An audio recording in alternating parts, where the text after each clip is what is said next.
جو عمل بھی تم کرتے ہو اللہ اس سے خوب واقف ہے۔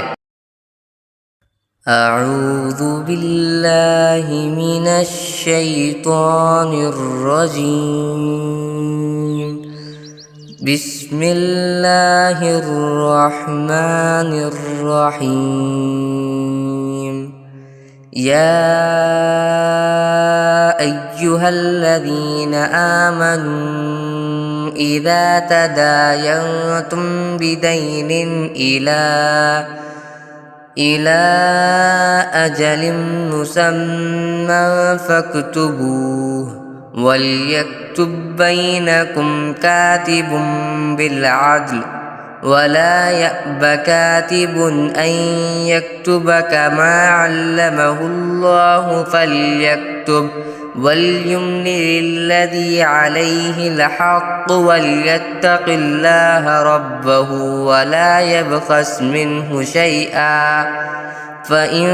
كان الذي عليه الحق سفيها أو ضعيفا أو لا يستطيع أن يمل هو فليملل وليه بالعدل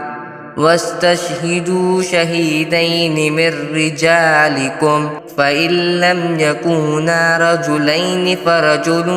وامرأتان ممن ترضون من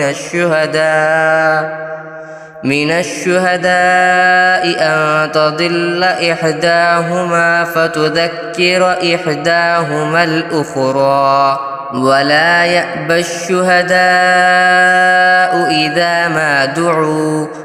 ولا تسأموا أن تكتبوه صغيرا أو كبيرا إلى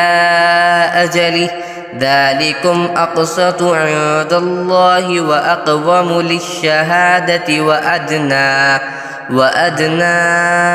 ألا ترتابوا إلا أن تكون تجارة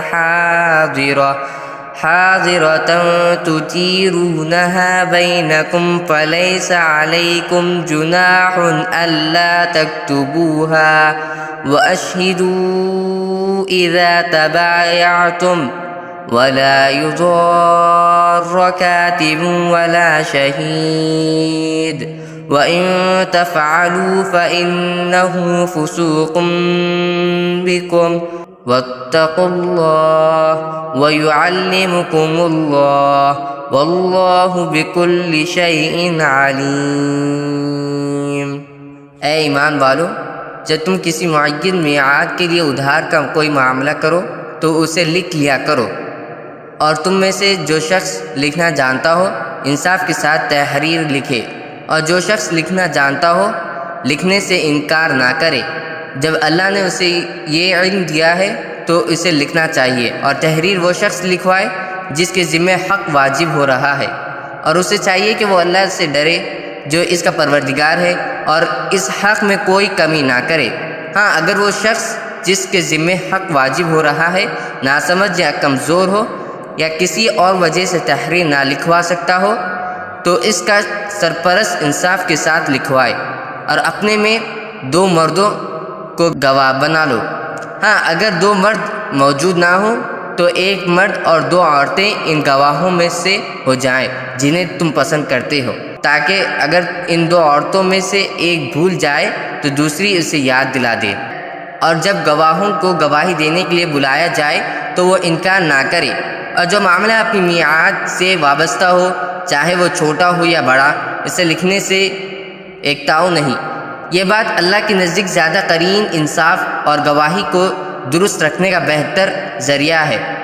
اور اس بات کی قریبی ضمانت ہے کہ تم آئندہ شک میں نہیں پڑو گے۔ ہاں، اگر تمہارے درمیان کوئی نقد لین دین کا سودا ہو تو اس کو نہ لکھنے میں تمہارے لیے کچھ حرج نہیں ہے، اور جب خرید و فروخت کرو تو گواہ بنا لیا کرو، اور نہ لکھنے والے کو کوئی تکلیف پہنچائی جائے نہ گواہ کو، اور اگر ایسا کرو گے تو یہ تمہاری طرف سے نافرمانی ہوگی، اور اللہ کا خوف دل میں رکھو۔ اللہ تمہیں تعلیم دیتا ہے اور اللہ ہر چیز کا علم رکھتا ہے۔ وَإِن كُنتُمْ عَلَى سَفَرٍ وَلَمْ تَجِدُوا كَاتِبًا فَرِهَانٌ مَّقْبُوضَةٌ فَإِنْ أَمِنَ بَعْضُكُمْ بَعْضًا فَلْيُؤَدِّ الَّذِي اؤْتُمِنَ أَمَانَتَهُ وَلْيَتَّقِ اللَّهَ رَبَّهُ وَلَا تَكْتُمُوا الشَّهَادَةَ وَمَن يَكْتُمْهَا فَإِنَّهُ آثِمٌ قَلْبُهُ وَاللَّهُ بِمَا تَعْمَلُونَ عَلِيمٌ۔ اور اگر تم سفر پر ہو اور تمہیں کوئی لکھنے والا نہ ملے تو آئندگی کی ضمانت کے طور پر رہن قبضے میں رکھ لیے جائے۔ ہاں، اگر تم ایک دوسرے پر بھروسہ کرو تو جس پر بھروسہ کیا گیا ہے وہ اپنی امانت ٹھیک ٹھیک ادا کرے، اور اللہ سے ڈرے جو اس کا پروردگار ہے، اور گواہی کو نہ چھپاؤ، اور جو گواہی کو چھپائے وہ گنہگار دل کا حامل ہے، اور جو عمل بھی تم کرتے ہو اللہ اس سے خوب واقف ہے۔